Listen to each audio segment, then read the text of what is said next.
কোটা পদ্ধতি সংস্কারের দাবি জানিয়ে উত্তপ্ত রয়েছে রাজশাহী বিশ্ববিদ্যালয়। সকাল থেকেই কিন্তু পুরো ক্যাম্পাস জুড়ে থমথমে অবস্থা বিরাজ করছে। আপনাকে একটু জানিয়ে রাখি যে গতকালকে কিন্তু রাজশাহী বিশ্ববিদ্যালয়ে আমরা দেখেছি যে ছাত্রলীগের নেতাকর্মীদের সাথে কিন্তু যারা সাধারণ শিক্ষার্থী রয়েছেন কোটা আন্দোলনের সাথে যুক্ত, তাদের মধ্যে ধাওয়া পাল্টা ধাওয়া ও দফায় দফায় কিন্তু সংঘর্ষের ঘটনা ঘটেছে এবং বঙ্গবন্ধু শেখ মুজিবুর রহমান হলে অগ্নিসংযোগ, পাশাপাশি কিন্তু প্রায় 19টির মতো মোটরসাইকেল পুরানোর ঘটনাও কিন্তু ঘটেছে। আপনাকে একটু জানিয়ে রাখি যে আমরা গতকালকে দেখেছি যে রাজশাহী বিশ্ববিদ্যালয়ে যারা কোটা আন্দোলনের সাথে যুক্ত সেই সব শিক্ষার্থীদের সাথে কিন্তু একতা ঘোষণা করে বরেন্দ্র ইউনিভার্সিটি, তারপর রাজশাহী কলেজ, মেডিকেল কলেজে যারা শিক্ষার্থী রয়েছেন তারাও কিন্তু বিভিন্ন আন্দোলন কর্মসূচি পালন করেছেন।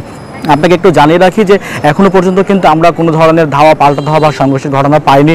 আমরা দেখেছি যে মাঠে কিন্তু আইন শৃঙ্খলা রক্ষাকারী যারা বাহিনী রয়েছেন, পুলিশ, র্যাব, পাশাপাশি কিন্তু বিজিবি যারা সদস্য রয়েছেন তারা সতর্ক অবস্থানে রয়েছেন। রাজশাহী বিশ্ববিদ্যালয় অনির্দিষ্টকালের জন্য বন্ধ ঘোষণা, এর পাশাপাশি যে আবাসিক হলগুলো রয়েছে সেগুলো কিন্তু বন্ধ ঘোষণা করা হয় এবং শিক্ষার্থীদের কিন্তু আজকে বেলা 12টার দিকে কিন্তু হল ত্যাগের নির্দেশ দেওয়া হয়।